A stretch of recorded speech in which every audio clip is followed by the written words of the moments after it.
Welcome to this class of Advanced Calculus for BSc second year students. I am Dr. Priya Solomon, Associate Professor in Department of Mathematics at Government Mira Girls College, Udaipur. आज का topic of discussion रहेगा envelopes. इस topic पे discussion का ये first part है। इसमें हम एनवेलप्स डिफाइन करेंगे, एनवेलप्स निकालने का मेथड देखेंगे और इस पे बेस्ड कुछ क्वेश्चंस भी डिस्कस करेंगे। एनवेलप्स डिस्कस करने के लिए सबसे पहले हम देखेंगे कि फैमिली ऑफ कर्व्स या वक्र कुल किसे कहा जाता है। तो मान लीजिए आपके पास एक एक्सप्रेशन है f x y alpha. This is an expression involving x y and alpha. अब अगर आप इक्वेशन ले लेते हैं f x y alpha is equal to 0, तो ये इक्वेशन रिप्रेजेंट करेगी फैमिली ऑफ कर्व्स या वक्र कुल को ये रिप्रेजेंट करेगी। अब यहाँ पर ये जो अल्फा आपने लिया है, alpha will be a constant for the same member of the family and it will be different for different members of the family.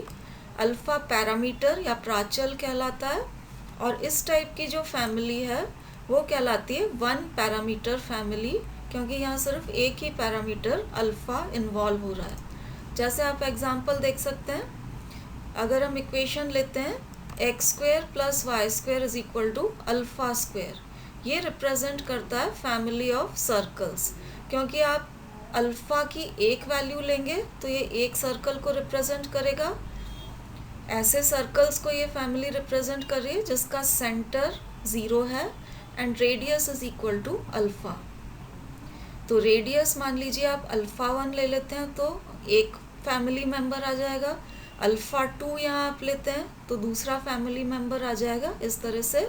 तो ये जो अल्फ़ा है एक मेंबर के लिए कांस्टेंट होगा and it will be different for different family members. इसी तरीके से ये y is equal to m x plus 1/m, यहाँ पैरामीटर m है, ये रिप्रेजेंट करेगा family of straight lines. So this defines family of curves, जिसकी इक्वेशन हम इस तरह से f x y alpha is equal to 0 इस फॉर्म में रिप्रेजेंट करते हैं। अब हम आते हैं एनवेलप की डेफिनेशन पे। तो दो तरीके से एनवेलप को डिफाइन करेंगे हम। फर्स्ट डेफिनेशन आप देखिए, this is definition 1, a curve which touches every member of the family of curves and at each point is touched by some member of the family is called the envelope of the family। तो यदि कोई वक्र एक प्राचल वाले वक्र कुल के प्रत्येक सदस्य को स्पर्श करे और उस वक्र के प्रत्येक बिंदु को कुल का कोई ना कोई सदस्य स्पर्श करे तो वह वक्र वक्र कुल का एनवेलप कहलाता है। So this is the first definition of envelope.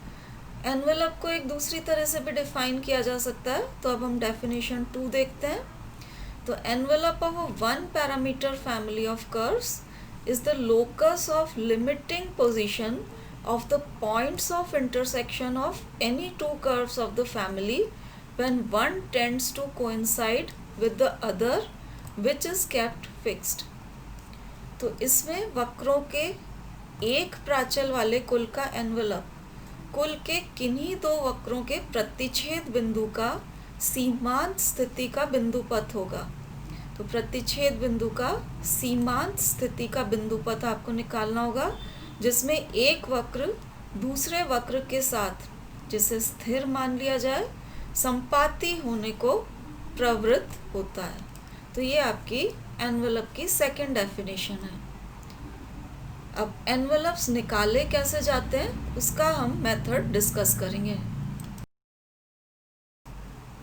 अब हम देखेंगे मेथड ऑफ फाइंडिंग एनवेलप। तो मान लीजिए given family of curves is f x y alpha is equal to 0। ये आपके वक्र कुल का समीकरण है जिसको हम ए से रिप्रेजेंट कर रहे हैं। यहाँ पर ये अल्फा जो है पैरामीटर है, so this is a single parameter family of curves. अब इस फैमिली के दो मेंबर्स हम ले लेते हैं। पहला मेंबर हमने लिया है f x y alpha is equal to 0, ये फर्स्ट मेंबर है, and f x y alpha plus h is equal to 0, this is the second member of the family of curves. इनका पॉइंट ऑफ इंटरसेक्शन हम मान लेते हैं P1। अब P1 क्योंकि point of intersection है, ये फर्स्ट इक्वेशन को भी सेटिस्फाई करेगा, सेकंड को भी सेटिस्फाई करेंगे P1 के coordinates.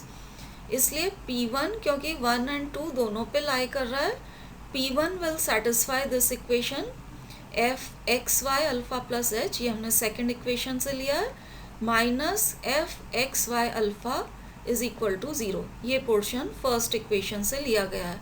P1 point of intersection है तो 1 एंड 2 दोनों पे था, इसलिए इस इक्वेशन को भी ये सेटिस्फाई करेगा।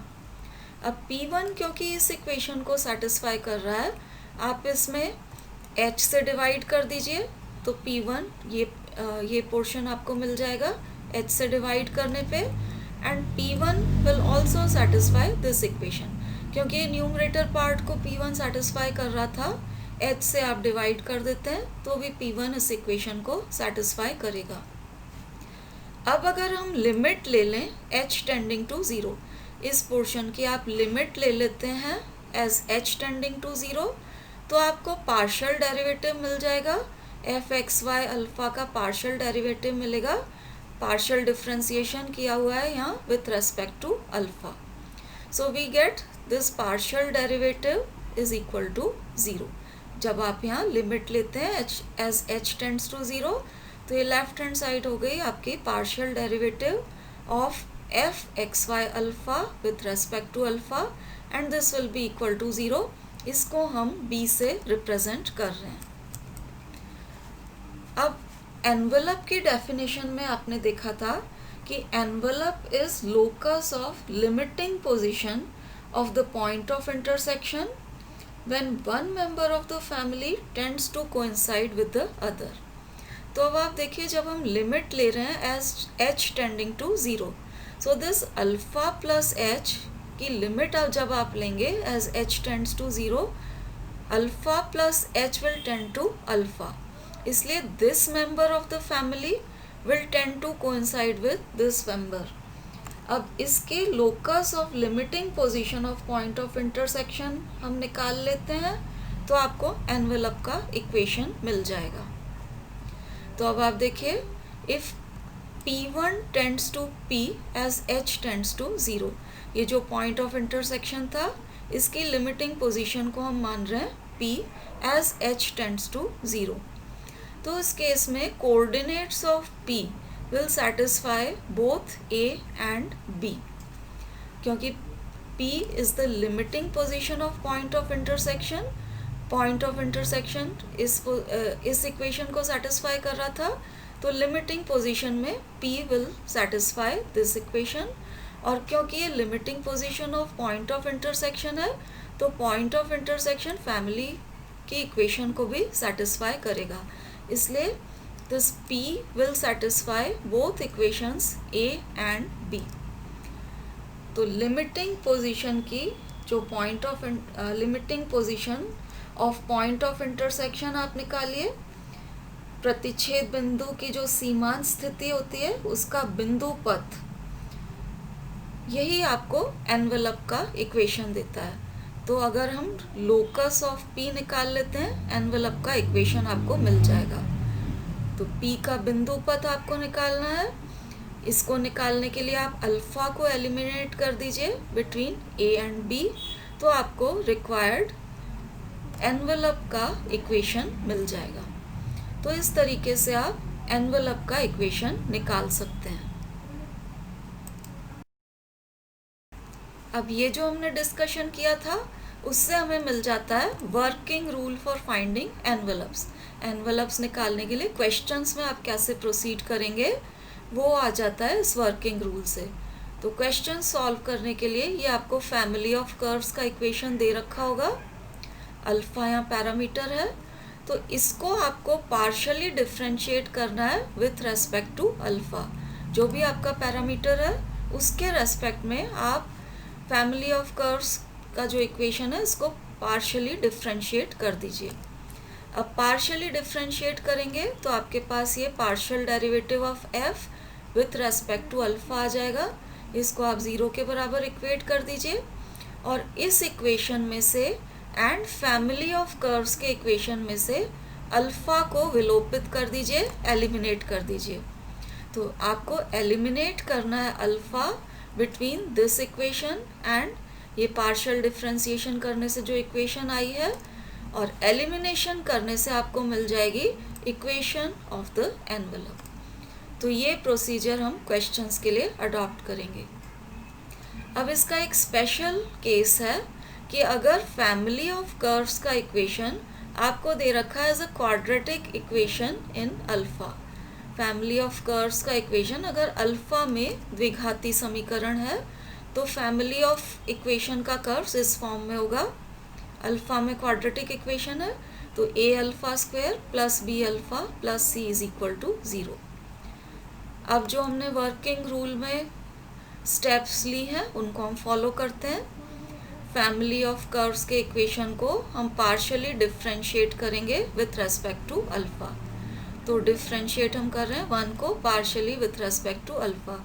अब इसको आप पार्शियल डिफ्रेंशिएशन करेंगे विथ रेस्पेक्ट टू अल्फा तो अल्फा स्क्वायर को डिफ्रेंशिएट करेंगे, आपके पास आ जाएगा 2 अल्फा। अल्फा को डिफ्रेंशिएट करेंगे तो यहाँ आपके पास 1 आएगा। बी कांस्टेंट है, सी कांस्टेंट है तो कांस्टेंट का डिफरेंशियल 0 हो जाएगा। इससे आप अल्फा की वैल्यू निकाल लीजिए। तो ये अल्फा की वैल्यू आ गई आपके पास। अब इन दोनों के बीच में अल्फा को एलिमिनेट करना है, विलोपित करना है। अल्फा निकल चुका है तो अल्फा यहाँ से आप सब्स्टिट्यूट कर दीजिए इस इक्वेशन में तो अल्फा आपका विलोपित हो जाएगा। तो एलिमिनेटिंग अल्फा बिटवीन 1 एंड 2, ये हमने 1 में अल्फा सब्स्टिट्यूट कर दिया है, 2 में से जो अल्फा निकला था उसको सब्स्टिट्यूट कर दिया है 1 में। तो ये आपके पास इक्वेशन आ गई है। अब इसको आप सिंप्लीफाई कर लीजिए। तो सिंप्लीफाई करके ये 4a को राइट हैंड साइड में ट्रांसफ़र करेंगे तो ये 0 हो जाएगा और ये आपके पास न्यूमरेटर पार्ट बच रहा है b square minus 4ac is equal to 0। तो अगर आपकी family of curves a alpha square plus B alpha plus C is equal to 0 है, इसका एनवेलप आपको मिलेगा B square minus 4ac is equal to 0। तो ये स्पेशल केस था जहाँ फैमिली ऑफ कर्व्स अगर क्वाड्रेटिक इक्वेशन इन अल्फा है तो इसका एनवेलप हम निकाल सकते हैं डायरेक्टली इस फॉर्म में। तो ये आपको याद भी रखना है क्योंकि अगर क्वाड्रेटिक इक्वेशन दे रखा है तो आप सीधे ही एनवेलप का इक्वेशन इस तरीके से लिख सकते हैं। एनवेलप्स निकालने का जो मेथड अभी हमने डिस्कस किया है, अब हम देखेंगे कि उसको यूज़ करके प्रॉब्लम्स कैसे सॉल्व की जाती हैं। तो फर्स्ट एग्जांपल में हमें फैमिली ऑफ कर्व्स दे रखी है। ये यहाँ पर m इज़ द पैरामीटर और इस फैमिली ऑफ कर्व्स का एनवेलप हमें निकालना है। तो ये जो फैमिली ऑफ कर्व्स का इक्वेशन है इसको हम 1 से रिप्रेजेंट कर रहे हैं।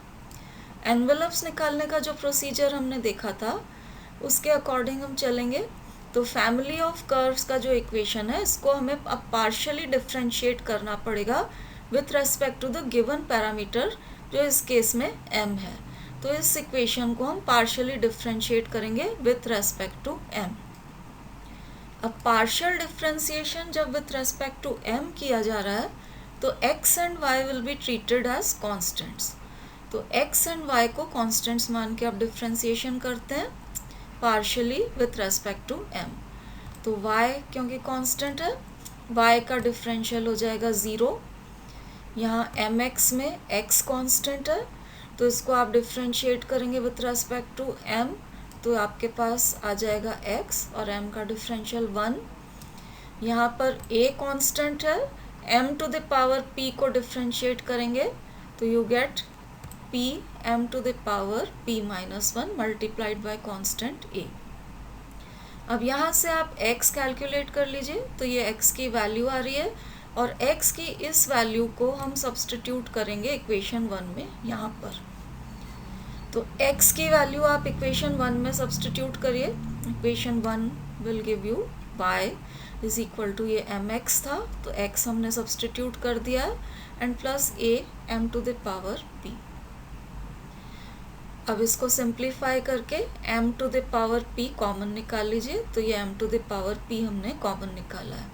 अब इस इक्वेशन से हम m कैलकुलेट करेंगे, उसके लिए ये जो टर्म थी a इंटू 1 माइनस पी, इसको हम लेफ्ट हैंड साइड पे ट्रांसफ़र कर रहे हैं और m कैलकुलेट कर रहे हैं। तो m will be equal to y, और ये टर्म आपकी लेफ्ट हैंड साइड से ट्रांसफ़र हुई है, this to the power 1 upon p।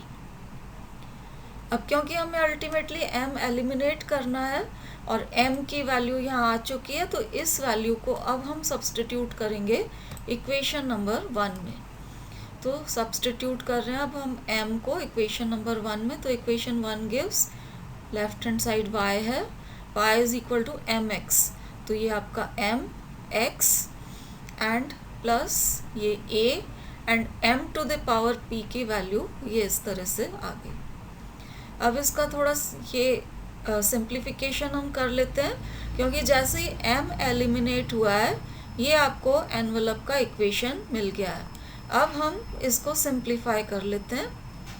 तो यहाँ पर आप देखिए y इधर राइट हैंड साइड में भी आ रहा है और लेफ्ट हैंड साइड में भी था, तो इन दोनों को एक साथ हमने ले लिया है और ये राइट हैंड साइड पे ये जो टर्म थी ये वाली, इसको एज सच हमने रिटेन किया है। अब फ्रैक्शनल पावर रिमूव करने के लिए दोनों तरफ p पावर से हमने रेज कर दिया है, तो ये लेफ्ट हैंड साइड सिंप्लीफाई होके इस तरह से हो गई, p पावर से रेज किया है, और ये आपकी राइट हैंड साइड। अब इसको क्रॉस मल्टीप्लाई करके सिंप्लीफाई कर रखा है, तो ये a इंटू 1 माइनस पी, इसको हमने ट्रांसफ़र किया है लेफ्ट हैंड साइड पे, तो ये आपका सिंप्लीफाई होके इस तरह से हो गया एंड राइट हैंड साइड पे ये x to the power p into Y as such रखे हुए हैं। अब इसका थोड़ा और फर्दर सिंप्लीफिकेशन हो जाएगा, जैसे ये p minus 1 to the power 1 और p minus 1 to the power minus p, इन दोनों को कंबाइन कर रखा है, और ये जो नेगेटिव साइन था इसको यहाँ राइट हैंड साइड पे ले लिया है, तो ये इस तरह से हो गया। और अब आप सारी टर्म्स को एक तरफ ले लेते हैं, तो ये आपका सिंप्लीफाइड फॉर्म में इक्वेशन इस तरह से हो जाएगा। तो this is the required equation of the envelope. तो एनवलप निकालने के लिए ये जो फैमिली ऑफ कर्व्स था, इस इक्वेशन को पार्शियली डिफरेंशिएट किया with respect to parameter m, और फिर पार्शियल डिफरेंशिएशन से जो इक्वेशन आई है उसमें से और गिवन इक्वेशन में से m को एलिमिनेट किया है, तो ये आपके पास एनवलप का इक्वेशन आ गया। नेक्स्ट एग्जांपल देखिए, यहाँ हमें फैमिली ऑफ कर्व्स इस तरह से दे रखा है, पैरामीटर इज थीटा, इसका एनवलप हमें निकालना है। तो जो फैमिली की इक्वेशन है इसको हम 1 से डिनोट करेंगे, और क्योंकि थीटा पैरामीटर है तो इस इक्वेशन को हम पार्शियली डिफरेंशिएट करेंगे with respect to theta. x and y constants की तरह ट्रीट किए जाएंगे for partial differentiation with respect to theta. तो इसको हम इस फर्स्ट टर्म को डिफरेंशिएट कर रहे हैं, x कांस्टेंट है तो ये कांस्टेंट की तरह बाहर रखा है, और cos to the power n theta को डिफरेंशिएशन करने से अपने को ये टर्म मिली है। सेकेंड टर्म आपकी ये थी, इसमें y कांस्टेंट की तरह ट्रीट किया जाएगा, तो ये y कांस्टेंट है, और sin to the power n theta को डिफरेंशिएट करने से ये टर्म मिली है। a कांस्टेंट है इसलिए a का differential 0 and right hand side is equal to 0। अब इसमें n कैंसिल होने के बाद टर्म्स आपकी सिंप्लीफाई होके इस तरह से आ जाएंगी, x के साथ cos to the power n minus 1 theta and sin theta ये एक तरफ, और y sin to the power n minus 1 theta and cos theta दूसरी तरफ ट्रांसफ़र कर दिया। cos theta and sin theta की पावर्स कैंसिल करने के बाद आपकी इक्वेशन सिंप्लीफाई होके इस फॉर्म में आ जाएगी। इसको हम रिप्रेजेंट कर रहे हैं 2 से। अब आप देखिए दो इक्वेशंस हमारे पास आ चुकी हैं। पहली ये इक्वेशन है जो कि फैमिली ऑफ कर्व्स को रिप्रेजेंट कर रही थी, इसको हमने यहाँ पर लिखा है, दिस इज इक्वेशन 1, और ये पार्शियल डिफरेंशिएशन करने से ये जो इक्वेशन आई है इसको यहाँ पर हमने लिखा है। इन दोनों में से थीटा एलिमिनेट करेंगे तो आपको एनवलप का इक्वेशन मिलेगा। तो अब थीटा एलिमिनेट करने के लिए हम इन दोनों इक्वेशंस 1 एंड 2 को सॉल्व कर रहे हैं by the method of cross multiplication. तो ये मेथड ऑफ क्रॉस मल्टीप्लिकेशन लगा के सॉल्व किया हुआ है। You get this relation. जब हम मेथड ऑफ क्रॉस मल्टीप्लिकेशन लगाएंगे तो x के साथ ये जो टर्म आ रही है this into this minus this into this करने से आपके पास ये x के साथ जो डिनोमिनेटर है वो आएगा। तो इस तरीके से मेथड ऑफ क्रॉस मल्टीप्लिकेशन हमने लगाया। अब ये जो आपके पास टर्म आई है यहाँ पर, इसमें से cos to the power n minus 2 theta and sin to the power n minus 2 theta common निकालेंगे तो sin square theta plus cos square theta बचेगा विच इज़ इक्वल टू 1। तो ये आपका 1 हो जाएगा और सिर्फ ये टर्म अपने पास रह जाएगी। इससे x एंड y कैलकुलेट कर रखे हैं तो ये आपके x की वैल्यू आ गई एंड दिस इज y। अब x is equal to this है तो इससे आपके पास cos to the power n minus 2 theta आ जाएगा that is a upon x, और यहाँ से sin to the power n minus 2 theta की वैल्यू आ गई a अपॉन y। अब हम जानते हैं कि sin square theta plus cos square theta is equal to 1 होता है। तो थीटा हमें रिमूव करना है, एलिमिनेट करना है। तो यहाँ से cos to the power n minus 2 theta आपके पास था, इसके थ्रू हम cos स्क्वायर थीटा निकाल रहे हैं। तो cos स्क्वायर थीटा निकालने के लिए यहाँ दोनों तरफ 2 to the power n minus 2 power से रेज कर रखा है। तो ये cos स्क्वायर थीटा आ गया। और एग्जैक्टली इसी तरीके से यहाँ भी आप दोनों तरफ power 2 to the power n minus 2 ले लेंगे तो आपको साइन स्क्वायर थीटा मिल जाएगा। अब sine square theta and cos square theta को ऐड कर दीजिए तो आपके पास 1 आ जाएगा एंड ये आपके राइट हैंड साइड्स ऐड हो गई। तो राइट हैंड साइड्स जब आप ऐड करेंगे तो ये a to the power 2 upon n minus 2 दोनों में से कॉमन निकाल रखा है। ये x का power minus 2 upon n minus 2 and y का पावर भी माइनस 2 अपॉन n माइनस 2 है। अब इस नेगेटिव साइन को आप डिनोमिनेटर के साथ ले जाएं तो ये 2 माइनस n हो जाएगा। तो ये नेक्स्ट स्टेप में नीचे 2 माइनस n लिखा हुआ है, नेगेटिव साइन को अंदर ले जाके एंड एग्जैक्टली इसी तरीके से नेगेटिव साइन यहाँ भी आप अंदर ले जाएंगे तो y to the power 2 upon 2 minus n हो जाएगा and this is the right hand side. तो ये आपकी रिक्वायर्ड इक्वेशन हो गई एनवलप की।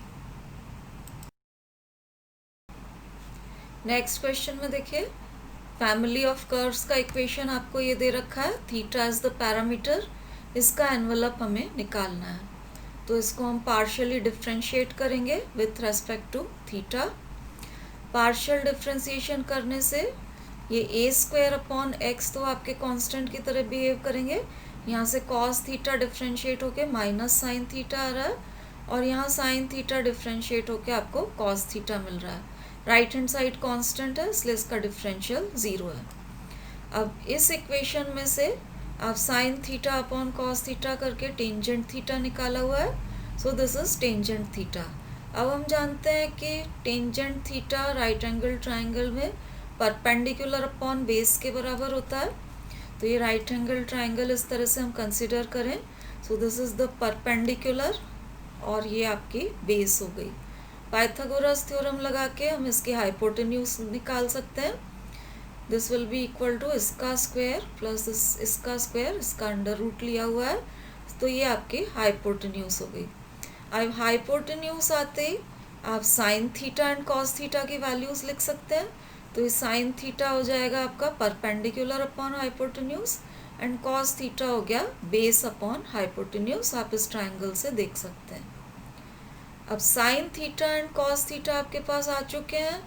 ये वैल्यूज़ अगर हम सब्सटीट्यूट कर देते हैं इक्वेशन नंबर 1 में तो आपका थीटा एलिमिनेट हो जाएगा और एनवलप का इक्वेशन आ जाएगा। तो अब हम सब्सटीट्यूट कर रहे हैं। Sine theta and cos theta को इक्वेशन नंबर 1 में। तो ये a² अपॉन x, ये कॉस थीटा की वैल्यू सब्सटीट्यूट की, and minus b² upon y के साथ ये साइन थीटा की वैल्यू सब्सटीट्यूट की, and this is equal to c² upon a। अब थीटा एलिमिनेट होके ये एनवलप का इक्वेशन है। अब इसको हम सिंप्लीफाई कर लें, तो यहाँ नीचे से स्क्वायर रूट हटाने के हिसाब से इसको राइट हैंड साइड पे ट्रांसफ़र कर रखा है, and then left hand side को एलसीएम लेके सिंप्लीफाई कर रखा है। तो आपके पास इस तरह से रिजल्ट आ जाएगा, एंड फर्दर आप इसको सिंप्लीफाई कर लेते हैं तो ये आपके पास ये रिज़ल्ट आ गया, क्योंकि ये under root of this quantity था और यहाँ यही क्वांटिटी आ रही है, तो ये दोनों कंबाइन होके पावर 1/2 रह गई, और राइट हैंड साइड पे आपके पास c² अपॉन a आ गया। अब स्क्वायर रूट हटाने के लिए दोनों तरफ होल स्क्वायर आप कर दीजिए, तो ये आपकी सिंप्लीफाइड फॉर्म में एनवलप का इक्वेशन आ जाएगा। नेक्स्ट एग्जांपल देखिए, यहाँ ये फैमिली ऑफ कर्व्स का इक्वेशन दे रखा है, where alpha is the parameter, और इसका हमें एनवलप निकालना है। तो एज यूजुअल हम इसे पार्शियली डिफ्रेंशिएट करेंगे with respect to alpha. X and Y will be treated as constants. तो y को क्योंकि कांस्टेंट की तरह ट्रीट कर रहे हैं, y का डिफरेंशियल 0, फिर ये x कांस्टेंट, ये टेंजेंट अल्फा का डिफरेंशियल, और ये 1/2g x² अपॉन u², ये कांस्टेंट रहेगा। ये नीचे जो cos² अल्फा आ रहा है, this means it is sec² alpha. sec² alpha को आप डिफ्रेंशिएट करेंगे तो ये आपको मिलेगा। अब इस इक्वेशन से sec² अल्फा आपका कैंसिल हो जाएगा और टेंजेंट अल्फा की वैल्यू अपने को मिल जाएगी इस तरीके से, u² अपॉन gx।